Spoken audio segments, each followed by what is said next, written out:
Mesdames, Messieurs, bonsoir et bienvenue. 20 heures exactement, les titres de cette édition. À la une de l'actualité ce soir, digitalisation des amendes forfaitaires liées aux infractions routières. La nouvelle application lancée par la Direction générale de la comptabilité publique et du Trésor en présence des autres acteurs. Le test a été effectué ce matin.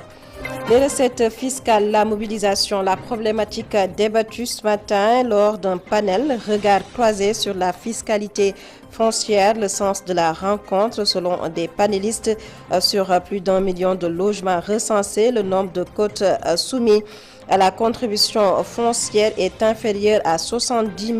Le compte rendu de Khadija Ndadjouf à suivre dans cette édition. 44e édition de la Ziara annuelle de la famille de Cheikh Omar Foutiyou Tall du 25 au 29 janvier 2024. Le ministre de l'Intérieur, Maître Sidiki Kaba, a présidé ce matin la réunion préparatoire et c'est pour un bon déroulement de l'événement religieux. En fin d'édition, sport, football, CAN Côte d'Ivoire 2023, deuxième sortie du Sénégal. Choc des Lions demain vendredi, Sénégal-Cameroun à 17h au stade Charles Konambani. Face aux journalistes, les deux entraîneurs Aliou Cissé et Rigobert Song ont donné tour à tour un avant-goût du duel entre Lions de la Teranga et Lions indomptables. Vous les entendrez dans cette édition. Voilà pour les titres. Le développement, c'est juste après ceci.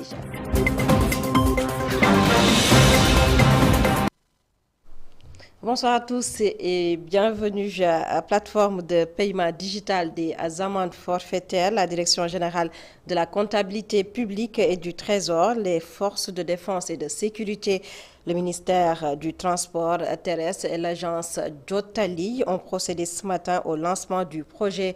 Un projet qui présente des avantages, entre autres le gain de temps, la récupération immédiate des documents et la traçabilité du paiement. Le compte-rendu de la rencontre est signé par Bobokar Mbowa. Le projet de digitalisation de paiement des amendes permet au Trésor public de sécuriser le paiement des contraventions et aux usagers un gain de temps. Vous pouvez payer directement et repartir avec votre permis de conduire. Et je crois que c'est ce que les transporteurs avaient demandé. Ils s'attachent à cette simplification, un gain de temps. Qui dit transport public, qui dit déplacement d'une manière générale, parle de besoin d'aller vite. Quand je dis transparence, vous payez et simultanément, ce paiement il est reflété à travers toute la plateforme. Le régisseur a la traçabilité du paiement. Toujours dans le cadre de la simplification et des enjeux liés à ce projet, d'économie budgétaire. Parce que les carnets d'amende forfaitaire, on les commandait. C'était de l'argent public. Les transporteurs ayant longtemps revendiqué ce projet s'en félicitent et demandent une opération de suivi. Chauffeur bu daan taxaw 2 kilomètres ci benn raison fekk fa benn alkaati mu taxaw mu jox ko benn attestation. On pouvait faire un long trajet entre le lieu où on nous a arrêtés et le poste de police. Maintenant, on a la possibilité de payer en ligne. On ne peut que s'en réjouir. Cependant, ce qui nous inquiète, c'est qu'on puisse avoir des mesures d'accompagnement pour qu'il n'y ait plus de tracasseries routières. yu koy accompagner nga xamante ni nii du amaat benn tracasserie routière. Ayant pour objectif commun d'améliorer le service public pour l'usager, une digitalisation des permis et cartes grises est en gestation, d'après Val Jojo Ndiaye, directeur général des transports terrestres. On a commencé déjà en 2018 à digitaliser et à moderniser tout ce qui est carte grise, permis de conduire, et le processus est déjà bouclé. On est dans une dernière phase de dématérialisation, de modernisation et de digitalisation des cartes grises. Mais à la fin de tout ce process, je pense que le paiement dématérialisé des amendes forfaitaires aura encore beaucoup plus d'impact. Après le lancement de la plateforme du paiement digital, un premier test est fait sur le terrain.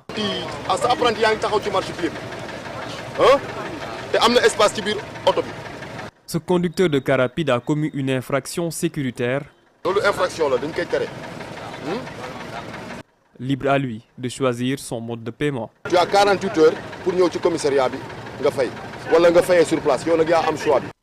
Papa Bokarmbo, la fiscalité foncière, la problématique de la mobilisation des recettes débattue ce matin lors d'un panel sur plus d'1 million de logements recensés. Le nombre de cotes soumis à la contribution foncière était inférieur à 70 000. Une rencontre dont les réflexions ont été axées sur le thème regard croisé sur la fiscalité foncière à l'initiative du CERIF et de la DGID. Le compte-rendu est signé Khadija Ndadjouf. La mobilisation de l'assiette foncière, un réel problème au Sénégal. La DGID, en collaboration avec le CERIF, a organisé un panel de réflexion scientifique sur la fiscalité foncière au Sénégal. Le thème « Regard croisé sur la fiscalité foncière », le conseiller technique du directeur général des impôts et des domaines revient sur les chiffres. Les travaux, en tout cas de recherche, ont permis de constater qu'il y a 1 600 000 espaces, disons, assiettes foncières pour juste 130 000 contribuables effectivement imposés. Cela pose problème et c'est dans le cadre d'une meilleure prise en charge de cette fiscalité, mais également de la recherche de la modernisation de l'administration de la fiscalité locale, que la Direction générale des impôts et des domaines, en relation avec le CERIF de l'Université de Dakar, a entrepris, disons, cette réflexion-là autour de la fiscalité foncière. Pour une meilleure mobilisation de l'assiette foncière, la Direction générale des impôts et des domaines et le Centre d'études et de recherche en ingénierie juridique et financière disent adopter des stratégies. 10 millions de contribuables recensés, le taux d'imposition est faible. Tout à l'heure aussi, il a rappelé sur 1 600 000 parcelles, c'est 130 000 qui payent. Donc il faut élargir l'assiette. Et c'est important parce qu'en élargissant l'assiette, on respecte les principes constitutionnels, notamment le principe d'égalité devant l'impôt. Le maire de Yoff exprime ses attentes une fois le problème résolu. Aujourd'hui, mon problème en tant que maire, comme je l'ai dit tantôt, c'est d'avoir accès à des ressources financières illimitées pour mieux répondre aux besoins grandissants des populations. Donc naturellement, c'est une aubaine pour nous et nous allons, comme je l'ai dit tantôt, sauter sur l'occasion pour améliorer nos recettes et avoir des budgets d'investissement beaucoup plus importants au profit exclusif des populations. Pour mieux instaurer la culture du paiement des impôts au Sénégal, un projet est mis en place par la DGID. Les deux entités misent sur le civisme fiscal avec des écoles pilotes déjà à Thiès et à Mbour, en plus des curriculums de formation à la citoyenneté fiscale afin de régler les problèmes liés à la fiscalité au Sénégal. Khadija Ndadjouf, allons à présent dans le nord du Sénégal et c'est pour parler des difficultés dans le secteur de l'éducation. Sinthiou Diamdior, dans la zone du Dandemayo Bosseya, les élèves dénoncent un manque de personnel enseignant, mais également l'effectif pléthorique dans les classes. Ils menacent de boycotter les évaluations du premier semestre. Amadou Omar Diallo, correspondance. Les élèves du lycée de Sinthiou Diamdior, une localité de Dandemayo Bosseya, ont fait face à la presse. Ils réclament tout simplement des professeurs. Nous avons des classes pléthoriques allant de 75 à 85 élèves à cause du manque de professeurs. Normalement, ce sont des classes qu'on devrait éclater en deux pour respecter les normes, pour assurer une éducation de qualité. Mais en effet, le lycée de Sinthiou Diamdior, qui polarise les villages environnants, depuis l'ouverture des classes jusqu'au moment où je vous parle, nous n'avons pas de professeurs d'arabe. Alors qu'il y a des élèves qui préparent l'examen du baccalauréat et du BFM, nous exigeons le renouvellement du contrat des deux gardiens libérés par le conseil départemental. Lors de cette rencontre, les parents d'élèves présents révèlent que l'inspection d'académie a été interpellée sur la situation. L'IA nous a dit qu'il faut qu'on paye le professeur d'arabe qui quitte à Diafane pour venir chez nous. On a dit qu'on ne peut pas le payer. Parce que là, actuellement, on paye les gardiens. Le conseil régional, il ne va pas payer les gardiens. Ils ont licencié les gardiens, le contrat c'est fini. C'est nous-mêmes qui payons les gardiens à 100 000 francs par mois. Après une semaine de grève, ces apprenants comptent boycotter les évaluations du premier trimestre si les autorités ne réagissent pas. Si nous n'avons pas de professeur d'arabe, il n'y aura pas de cours ni de composition dans cette école ainsi que dans les écoles environnantes. VLF Sénégal Voix et leadership des femmes au Sénégal. Le projet fait le bilan de ces 5 années d'existence lancé en 2019. Le projet vise à soutenir des organisations et réseaux de promotion des droits et des femmes et des filles. Pour plus de précision, je vous propose de suivre la réaction de Oumi Kantoumsar, chef projet VLF Voix et leadership des femmes. Elle est au micro de Muntaga Kana. Et durant les 5 ans, ce que nous avons tiré, c'est que nous sommes contentes aujourd'hui de voir comment les organisations ont évolué. Et elles ont eu des documents stratégiques qui leur ont permis aujourd'hui de se positionner dans tous les appels à projets que les partenaires vont lancer. Elles ont aussi pu développer des actions synergiques entre elles et avec d'autres organisations pour renforcer la question des droits des femmes au Sénégal. Mais elles se sont distinguées sur la question du plaidoyer et dans leurs activités, elles ont pu enrôler des parlementaires, des élus locaux et élus locaux, mais aussi d'autres leaders communautaires stratégiques pour que la question de la révision du Code de la famille soit une réforme au niveau national. Elles ont aussi travaillé sur la thématique de la participation des femmes dans la gouvernance du secteur extractif. En grosso modo, on peut dire qu'elles ont pu, à travers ce projet, appris beaucoup de choses et dans la co-construction que le projet a pu adopter, ce sont les organisations elles-mêmes qui ont eu à mener les différentes activités du plan de travail du projet. Lors de cette rencontre initiée par le projet VLF Femmes, la présidentielle de février 2024 était également à l'ordre du jour. Les organisations féminines déplorent la faible représentation des femmes, un faible taux dû à plusieurs facteurs selon les explications de Ndeyingone Koulibaly. Elle est toujours au micro de Muntaga Kana. En tant que femme, c'est vraiment désolant quand même qu'on puisse parler d'aujourd'hui de l'existence d'une loi sur la parité votée depuis 2010 et qu'on trouve quand même qu'il n'y ait pas assez de représentativité des femmes, surtout en ce qui concerne les élections présidentielles, qui est très important. Certes, au niveau des listes, la parité est quand même respectée, mais qu'en est-il quand même au niveau, parce que le constat a été fait lors des dernières élections locales, que la parité n'a pas été respectée dans certains bureaux municipaux ou bureaux communaux. La représentativité des femmes, les obstacles sont divers. Hein. Il y a d'abord le fait de l'insuffisance de moyens, parce que comme vous le savez ici au Sénégal, quand on parle de politique, pour faire la politique, d'abord il faut avoir assez de moyens. Et comme on dit, la majeure partie des femmes n'ont pas ces moyens. La faible médiatisation aussi des candidates féminines, parce que des fois vous en tant que journaliste, quand vous parlez des candidates féminines, au lieu de parler de leur background, de leurs connaissances et tout, vous privilégiez l'aspect physique, comment elle est vêtue et tout. Donc ça, c'est un handicap. Il y a aussi le fait des pesanteurs socioculturels, parce qu'on dit que les communautés ne sont pas encore prêtes pour que les femmes puissent quand même diriger ce pays-là. Et justement, la présidentielle de février 2024 pour lutter contre la violence en période électorale, artistes, musiciens et autres associations culturelles se lancent ensemble. Ils comptent organiser des concerts. Une randonnée pédestre est également prévue le dimanche 21 janvier 2024 en hommage à Djibi Diallo, sous-préfet de Dakar Plateau, Sandiémi Gueye, président du district de Dakar de randonnée pédestre au micro de notre reporter Ami Djoufa. Au moment post-électoraux, souvent on a tendance à vivre des moments difficiles.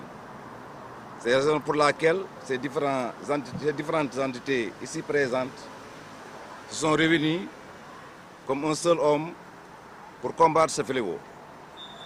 Et c'est la raison pour laquelle nous choisissons un moment important. Et c'est le dimanche 21 janvier pour organiser une grande randonnée pédestre pour lutter contre cette violence. Mais cette journée a été dédiée à un homme très célèbre, à un homme courtois, à un homme social, disponible, qui est le sous-préfet Djibi Diallo. Il dit randonnée pédestre, dit lutte contre les maladies, mais aussi lutte contre les sources de tension, raison pour laquelle la fédération va jouer sa partition le jour. La ziara annuelle de la famille de Cheikh Omar Foutiyou Tall, en prélude à cet événement religieux, le ministre de l'Intérieur, Maître Sidiki Kaba, a présidé ce matin la réunion préparatoire de cet événement religieux, événement prévu du 25 au 29 janvier 2024. Tout est fin prêt pour une bonne organisation de la 44e édition de la ziara de la famille de Cheikh Omar Foutiyou Tall. Compte rendu et signé Bokar Tal Kalabana.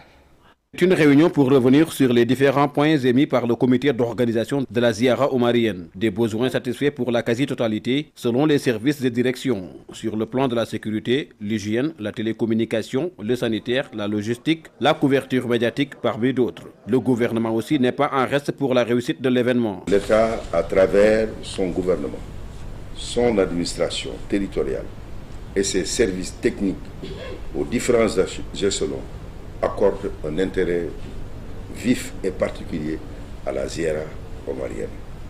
C'est pourquoi, chaque année, il prend toutes les dispositions et mesures nécessaires pour la mise en œuvre des différentes actions pour lesquelles il s'engage dans le sens d'une très belle réussite de cet important événement religieux. Le gouverneur de Dakar a rassuré au comité que quasiment tous les besoins vont être satisfaits. La plupart des besoins ont déjà été pris en charge à l'échelon régional. Je n'insisterai donc pas outre mesure sur ces besoins-là, mais je mettrai le focus sur les besoins qui seront soumis à votre très haute attention pour que l'échelon national puisse les prendre en charge en fonction des orientations que vous voudrez bien donner à ces responsables de ces services. Certains points qui n'ont pas encore obtenu gain de cause vont être sujets à d'autres doléances. Doléances que le comité d'organisation met sur la table du ministère de l'Intérieur. Toutes les demandes qui avaient été émises par le comité d'organisation à ce jour ont été prises en charge à presque 99%. Alors il reste 3 petites requêtes qu'on a voulu remettre sur la table afin que le ministre de l'Intérieur puisse, avec son entre-gens, en tout cas essayer de régler ces petits problèmes-là. Et nous pensons, au sortir de cette réunion-là, suite à ces déclarations, que ces requêtes-là seront prises en considération. Après avoir manifesté sa satisfaction, Thierno Seydou Nourou Tall a profité de l'occasion pour proférer des prières pour une bonne tenue de l'élection présidentielle de février 2024. Le ministre de l'Intérieur promet que toutes les dispositions seront prises pour la bonne réussite de cette 44e édition de la ziara annuelle de la famille omarienne.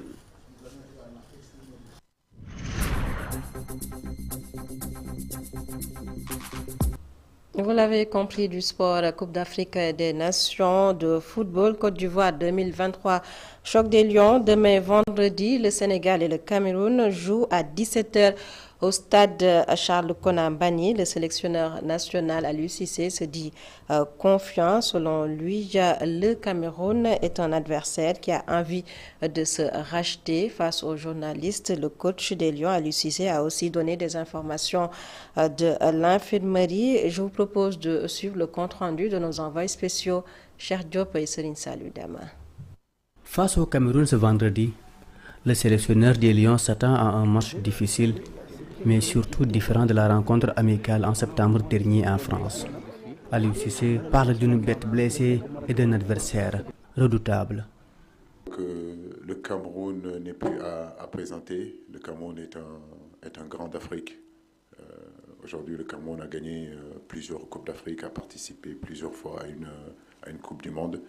À son sens se trouvent aussi de grosses individualités, de très bons joueurs. C'est vrai qu'on les avait battus, je crois que c'est au mois de septembre, un match amical, mais je sais que le contexte aujourd'hui n'est pas le même. Le sélectionneur a aussi profité de l'occasion pour faire le point de l'infirmerie. Moussa Niakhaté et Abdallah Sima sont incertains, mais Gana Gueye et Pape Matar Sarr sont aptes. On On a Youssouf Sabali qui a repris la course, ça c'est une très bonne nouvelle. Idrissa, comme vous le voyez, il est là, Nampalis est là, Balo Touré a repris les entraînements, Pape Matarsa aussi. Donc j'ai envie de dire que l'infirmerie est en train de se vider petit à petit. Moussa Niakate, nous ferons le point aujourd'hui avec Abdallah Sima aussi qui a eu une petite gêne au niveau des adducteurs. On fera le point tout à l'heure avec les médecins pour savoir est-ce qu'ils seront hackés ou pas. Interpellé sur l'inefficacité de ces attaquants face à la Gambie, Aliou Cissé botte en touche. Mais je le dis et je le répète, notre équipe ne manque pas d'efficacité. Maintenant que vous me dites individuellement, peut-être qu'on a des attaquants qui étaient prolifiques il y a quelque temps, aujourd'hui ils ne le sont moins. Mais l'équipe dans son ensemble marque des buts. Donc je l'ai dit lors des dernières éliminatoires de la CAN ici en Côte d'Ivoire, en 6 matchs, le Sénégal a marqué quand même 17 buts ou 18 buts. Donc on ne peut pas nous parler d'inefficacité. C'est ce vendredi à 17h que les Lions indomptables et du Sénégal s'affrontent au stade Charles Konan Banni de Yamoussoukro. Un match aux enjeux différents pour les deux équipes.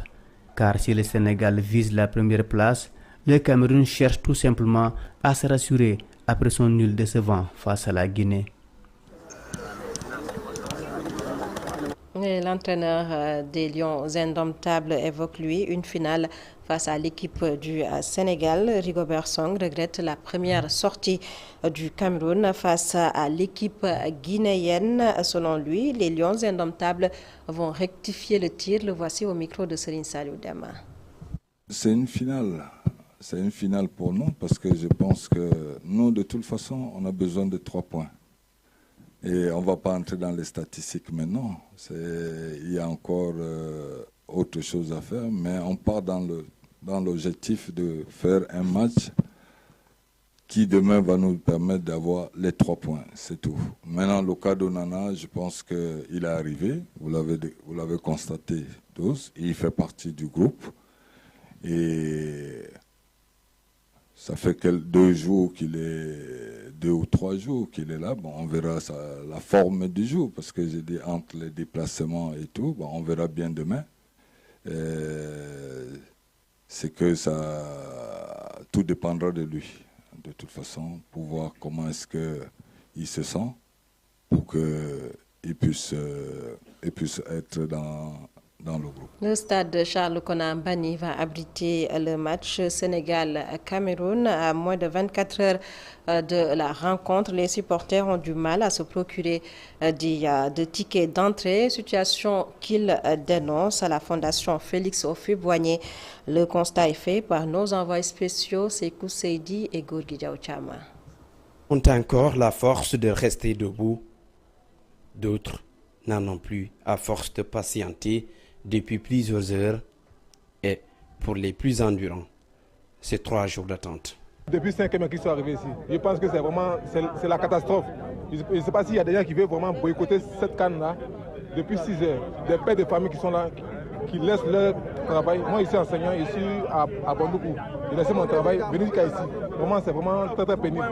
Ce Sénégalais a également du mal à se procurer ce précieux bout de papier pour suivre le match des Lions. Déjà, quand je suis venu la semaine dernière, j'avais aucun accès au billet. Il m'a fallu acheter un dans le marché noir à 30 000 francs pour un billet qui coûte 5 000. Vous imaginez ce que ça fait. Donc, mais on tenait coûte que coûte à aller supporter notre équipe. Donc on est venu pour ça. On va se donner les moyens d'avoir des tickets pour ça. Ce matin aussi, on m'a informé qu'au niveau de la fondation, les billets étaient arrivés et que c'était disponible. Et on va les vendre au bon prix. Donc on est là uniquement pour ça, pour chercher un billet pour aller demain au stade. L'art de patienter et plus aucun espoir d'obtenir un ticket d'entrée, ce jeune Ivoirien est prêt à employer la force pour entrer au stade ce vendredi. Les gars n'ont qu'à aller vendre ticket au stade là-bas, nous on paye pour entrer. Ça nous fait 3 jours qu'on dort sur la clôture de la fondation, on ne gagne pas de ticket. Aujourd'hui, des personnes sont venues à 5 h du matin, jusque-là on n'a pas encore eu de ticket. Et là donc on vous parle, on n'a pas d'informations, il n'y a personne, tous ceux qui vendent des tickets, on ne les voit pas et on ne sait pas où on s'en va. Alors on vous informe, si les autorités nous regardent, ils n'ont qu'à penser que demain ça sera une catastrophe. Hein. Parce que s'il n'y a pas de ticket, demain ça sera une catastrophe. Parce que nous tous, on va rentrer au stade demain. Petit, mais le ticket est très indispensable pour accéder au stade. Des supporters ont eu du mal à en trouver lors de la première journée de cette 34e édition de la Coupe d'Afrique des Nations. Pour assister au match qui va opposer le Sénégal au Cameroun, ils sont obligés de faire le pied de grue devant la fondation Houphouët-Boigny, l'un des sites de vente, dans l'espoir d'en obtenir un. Sekou Seydi, toujours pour le match de demain, Sénégal-Cameroun, les Lions du Sénégal ont effectué leur séance d'entraînement d'avant-match. Moussa Niakhaté et Youssouf Sabali se sont entraînés à l'écart. Abdallah Sima et Cheikhou Kouyaté étaient absents. Le compte-rendu est signé par Madiakhaté Sarr, un de nos envoyés spéciaux. Youssouf Sabali a fait sa toute première apparition dans le groupe lors de la séance d'entraînement à la veille du duel entre les Lions du Sénégal et ceux indomptables du Cameroun. À côté de Moussa Niakhaté, toujours boitillant, il s'est contenté de courses au trot avec un des préparateurs physiques. Cheikhou Kouyaté, mais aussi Abdallah Sima n'ont pas fait le déplacement à l'annexe du stade Charles Konambani de Yamoussoukro. En conférence de presse d'avant-match ce matin, le sélectionneur national Aliou Cissé avait déjà annoncé une gêne à la cuisse que l'attaquant de Glasgow Rangers a ressenti. Au total, ils étaient 25 joueurs à prendre part au galop ouvert partiellement à la presse. Les journalistes sénégalais et camerounais sur place n'ont pas pu avoir plus de détails sur les joueurs qu'Aliou Cissé va faire démarrer la rencontre face aux hommes de son vis-à-vis Rigobert Song. Papa Madiakhaté Sarr, la CAN Côte d'Ivoire 2023, toujours le communiqué de la direction de New World TV sur l'exclusivité de l'organisation des fan zones qui continue de susciter des réactions. Selon le député Ali Mané, la CAF n'a donné aucun droit exclusif. Il a fait face à la presse ce matin. Je vous propose de l'écouter au micro de Aïssatouka. Comme vous le savez, l'objet aujourd'hui de ce point de presse, c'était de dénoncer la confiscation des droits de fan zone par la RTS et ses deux acolytes, New World Television qui est au Togo et Dakar Actu SD Consulting, ce qui est Serigne Diagne, pour leur dire que la CAF n'a donné aucun droit exclusif à personne. Et la RTS lui-même a reconnu dans une lettre adressée ou une lettre adressée par CNRA à la RTS qu'ils n'ont acheté que 29 matchs. Donc le reste des matchs, les Sénégalais ont droit à regarder ces matchs-là. Et pour dire que la CAF, le dossier que je vous ai donné d'appel d'offres, on dit qu'ils n'ont vendu aucun cette année, aucun droit exclusif à personne. Tous les droits, c'est des droits non exclusifs. Et que de dire que la RTS de Racine Talla de revenir sur terre, la RTS ne l'appartient pas. La RTS est un bien commun, c'est le service public, c'est l'argent du contribuable. Hier, il s'est permis de faire un public reportage en me calomniant, en calomniant la TFM ou l'ITélé, mais le débat n'est pas là. Donc personne, si c'était un choix, je vais continuer à travailler pour le Sénégal que d'être député. Donc il faut qu'ils ont raison gardée. Ils ne peuvent pas menacer les Sénégalais.